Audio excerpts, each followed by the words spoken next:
Hello everyone, I'm Dr. Hodges and welcome back to another episode of Technology and Cybersecurity Explained.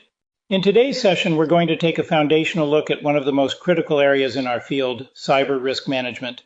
Every organization, no matter the size, mission, or industry, faces cyber risks. Threats continue to evolve, technologies change, and the attack surface keeps expanding. And because of that, effective cyber risk management isn't optional, it's essential. In this episode, we're going to break down the fundamentals in a way that is practical, clear, and grounded in real-world application. So with that, let's get started with the fundamentals of cyber risk management. On this slide, we're breaking down one of the most fundamental concepts in cyber risk management: risk, Y threat, X, vulnerability, X, impact. This simple formula helps us understand how risk is created and why some risks matter more than others. Let me walk through each part. A threat is anything with the capability and intent to cause harm. This could be a cyber criminal, an insider, a natural disaster, a system failure, or even human error.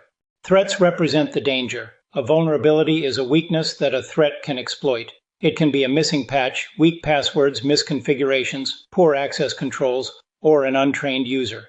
Vulnerabilities represent the openings. When a threat meets a vulnerability, the organization becomes exposed. But we still need one more factor. Impact is the consequence of the event if it actually happens. This could be financial loss, data exposure, downtime, reputational damage, regulatory penalties, or mission degradation. Impact represents how bad the outcome would be. The formula teaches us something important. You only have real cyber risk when all three elements are present. If you have a vulnerability but no threat, the risk is low. If you have a threat but no vulnerability, the risk is blocked. And if the impact is minimal, even if exploited, the risk may still be low.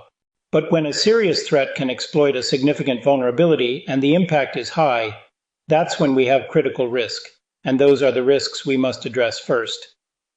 Cyber risk management is not a one-time activity. It's a continuous, structured process. No matter which framework you follow, NIST, CSF, NIST RMF, ISO 27005, or CMMC, the core steps remain the same. Let's walk through them. First, identify. This is where we discover what could go wrong. We identify assets, threats, vulnerabilities, and potential impacts. The goal is to build a clear picture of the organization's risk landscape, what we have, what could affect it, and where we're exposed. Next, analyze. Once risks are identified, we analyze how likely they are to occur and how severe the impact would be if they did. This is where we apply the risk formula. Threat times vulnerability times impact, and determine the risk level: low, medium, high, or critical. Then prioritize. Not all risks are equal. Some require immediate action while others can be accepted or monitored. We rank risks based on severity, business impact, and regulatory requirements. Prioritization ensures resources are used where they matter most. After that, mitigate. This is where action happens. Mitigation may include technical controls like patching, MFA, encryption, or administrative controls such as policies, training, or process improvements. The objective is to reduce the likelihood or the impact of a risk to an acceptable level. Finally, monitor. Risk management never ends. We continuously monitor for new vulnerabilities, emerging threats, system changes, and evolving compliance requirements. Monitoring ensures that controls remain effective and that risks don't silently grow over time. Before we go deeper into the technical details of cyber risk management, it's important to understand why this discipline is so critical to every organization. Effective risk management doesn't just improve cybersecurity, it directly supports the mission. Let's break down the core reasons why this work matters. First, reduce incidents. Strong risk management helps us identify weaknesses before they are exploited. When we proactively address vulnerabilities, misconfigurations, and gaps in controls, we dramatically reduce the number of security incidents the organization experiences. Second, protect systems and data. Ultimately, cybersecurity is about safeguarding the organization's most valuable assets: its systems, its data, its people, and its mission. Risk management ensures we apply the right protections in the right places based on real-world threats. Third, enable compliance. Whether it's NIST 800-171, CMMC, HIPAA, PCI, GDPR, or internal governance requirements, all compliance frameworks are grounded in risk management. By managing risk properly, organizations stay compliant, avoid penalties, and maintain trust. Fourth, guide investment. Budgets are limited. Risk management helps leadership make smart, informed decisions about where to allocate resources, tools, staffing, training, and technology. We invest where the risk is highest, which ensures maximum return on every dollar spent. And finally, support strategy. Cybersecurity doesn't exist in isolation. It must align with the organization's goals, mission, and long-term vision. Risk management connects security decisions to strategic outcomes, protecting operations, enabling innovation, and supporting growth. Now I want to walk you through the risk management lifecycle. No matter which framework we use, NIST RMF, NIST CSF, ISO 27005, CMMC, or any internal governance model, the core lifecycle remains the same. Effective cybersecurity relies on repeating this cycle continuously, not just once a year. Let's break down each phase. Identify. This first step is about understanding what risks even exist in the environment. We identify assets, systems, data, users, vendors, and business processes, and then determine the threats and vulnerabilities that could impact them. This gives us a clear inventory of what we need to protect and what could go wrong. Assess. Once risks are identified, we assess how serious they are. We evaluate likelihood, impact, exploitability, and potential consequences. This is where we convert raw findings into measurable risk levels, low, medium, high, or critical, using a consistent scoring method. Prioritize. No organization can treat every risk at the same time. In this stage, we rank the risks based on severity, mission impact, regulatory requirements, and resource constraints. Prioritization ensures that the most dangerous or time-sensitive risks are addressed first. Mitigate or accept. Once prioritized, we decide how to treat each risk. We may choose to implement controls, patching, MFA, encryption, segmentation, monitoring to mitigate the risk. In some cases, if the risk is low or the cost of mitigation is too high, leadership may formally accept it. This decision must be documented, justified, and approved. Monitor. Risk management is never one and done. As the environment changes, as new threats emerge, and as systems are updated, risks evolve. We continuously monitor controls, vulnerabilities, threat intelligence, and operational changes to ensure that risk levels remain within acceptable limits. Report. Finally, we communicate risk status to leadership, stakeholders, auditors, and operational teams. Reporting ensures transparency, identifying what's been addressed, what remains a concern, and where resources are needed. Good reporting keeps the entire organization aligned and allows leadership to make informed decisions. When we think about cyber risk, it's easy to focus only on technology, but in reality, risk spans across the entire organization. Cyber risk is never isolated to a single system or a single control. It shows up anywhere there is value, connectivity, or dependency. Let's walk through the major areas we need to pay attention to. Systems. These are your servers, applications, networks, and infrastructure components. Systems can introduce risk through misconfigurations, outdated software, missing patches, or architectural weaknesses. Data is one of the most valuable and most targeted assets. Risks include data loss, unauthorized access, corruption, privacy violations, or exposure of sensitive information such as PII, PHI, or CUI. People are often the biggest source of risk. This includes human error, lack of training, insider threats, weak passwords, social engineering, and privilege misuse. Even the most secure systems can be compromised through human behavior. Vendors.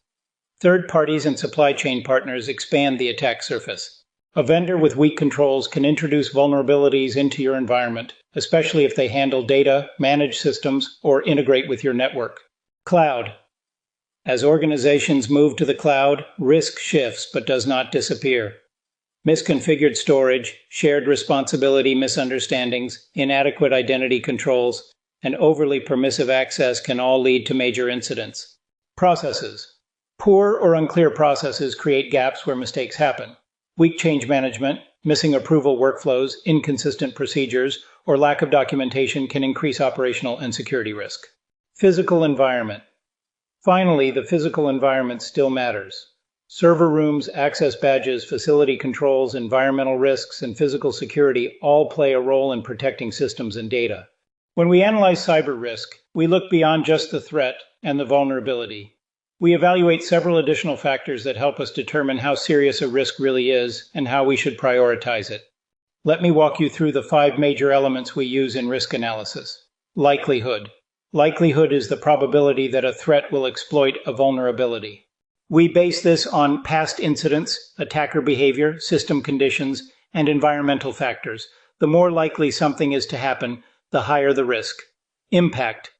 Impact refers to the consequence if the event occurs.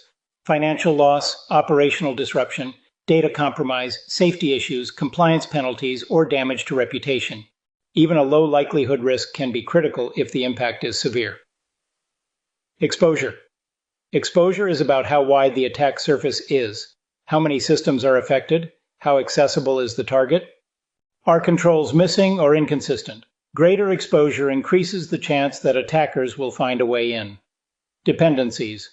Every organization relies on interconnected systems, vendors, applications, and processes. A single failure in a dependent system can escalate a risk dramatically. Understanding dependencies helps us see the domino effects that can happen during an incident. Threat intelligence. Threat intelligence tells us what adversaries are actively doing, the tools they use, the industries they target, and the vulnerabilities they're exploiting right now. Incorporating threat intelligence helps us align risk decisions with real-world behavior, not guesswork. When we evaluate cyber risk, we need structured tools that help us visualize and quantify what we're dealing with. Let's walk through 4 of the most common tools used in risk management. First, risk matrices. A risk matrix helps us map likelihood and impact on a grid. It gives us a visual way to classify risks as low, medium, or high. The power of a risk matrix is that it makes prioritization fast and intuitive, especially for leadership who may not be technical. Next, heat maps. A heat map is essentially a risk matrix with color coding. The hotter the color, the more urgent the risk. Heat maps are widely used in executive briefings because they communicate severity at a glance. Then we have scoring models. Scoring models assign numeric values to different factors: likelihood, impact, exposure, controls, dependencies, and so on. This gives organizations a consistent, repeatable way to compare risks across systems, departments, or business units. These models help remove subjectivity and make decisions more data-driven. Finally, business impact analysis, BIA. A BIA goes deeper by analyzing how a disruption would affect business operations. It identifies critical processes, recovery time objectives, recovery point objectives, and the financial or operational impact of downtime. BIAs are essential for building disaster recovery plans and business continuity strategies. Together, these tools help organizations move from guesswork to informed decision-making. They allow us to prioritize limited resources, justify investments in security, and communicate risks in a way that resonates with both technical teams and business leaders. When we get to the point of responding to a risk, we generally have 4 strategic options. Every organization uses these, whether they call them the same names or not. First is mitigate. This is the most common option. Mitigation means we're taking action to reduce the likelihood or impact of the risk. That could involve implementing security controls, improving processes, patching systems, adding monitoring, or adding redundancy. We're not eliminating the risk. We're reducing it to a level the organization finds acceptable. Next is accept. Sometimes the cost or effort of reducing a risk is greater than the risk itself. In these cases, leadership may decide to accept it. Acceptance must be deliberate and documented. This is never doing nothing. It's making a conscious decision that the residual risk fits within our risk appetite. Third is transfer. Here, we shift some portion of the risk to another party. Common examples include cyber insurance, outsourcing, cloud hosting, or contractual agreements. It's important to note you can transfer financial impact, but you cannot transfer accountability. The organization still owns the overall outcome. Finally, avoid. Avoidance means eliminating the activity entirely so the risk no longer exists. If something is too dangerous, a deprecated process, a non-compliant tool, or a high-risk project, the organization may decide not to pursue it. Avoidance isn't always feasible, but when it is, it removes the risk completely. These 4 responses form the backbone of every risk management program. The key is choosing the option that aligns with the organization's strategy, risk appetite, and available resources. When we talk about risk mitigation, it's important to understand the 3 major categories of security controls: technical, administrative, and physical. Each plays a different but equally important role in protecting an organization. Let's start with technical controls.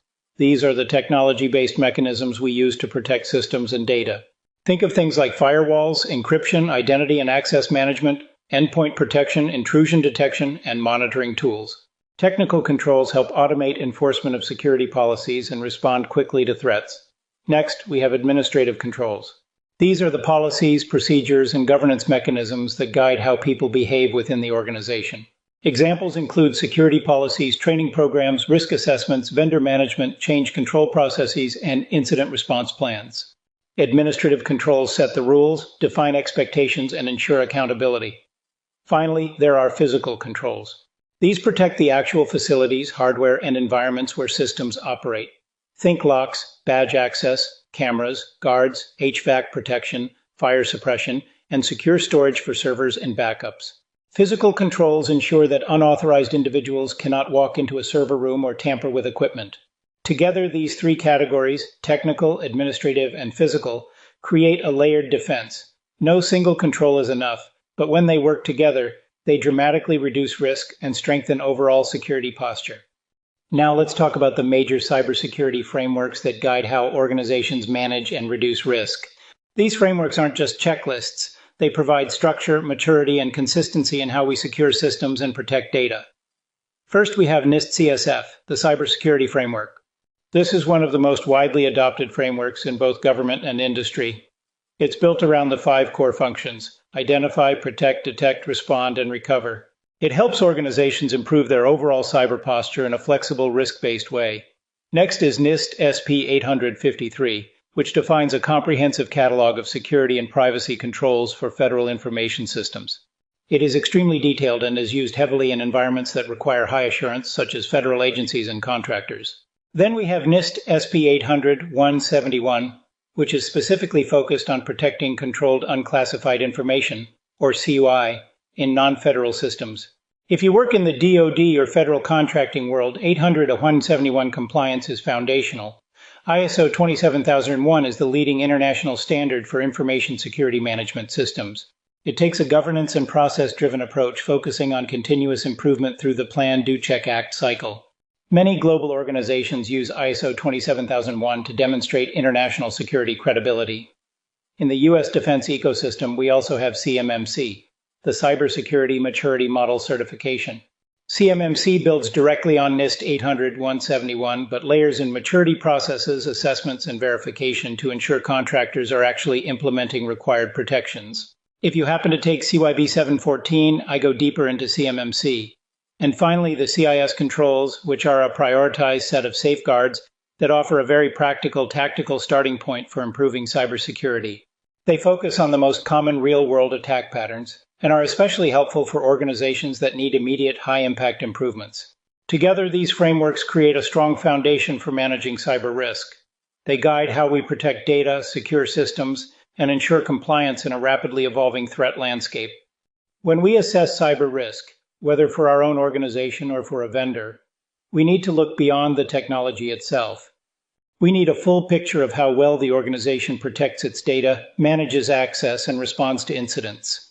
Let's break down the key elements we evaluate. First is security posture.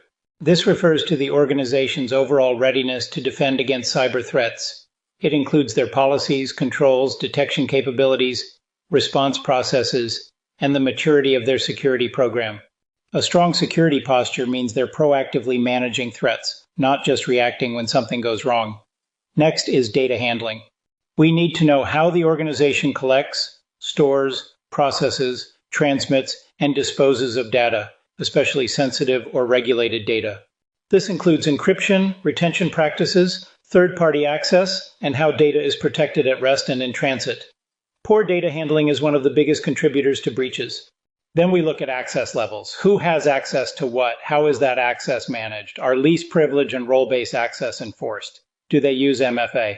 Access-related weaknesses remain one of the most common root causes of cyber incidents, so we examine this carefully. Another important factor is incident history.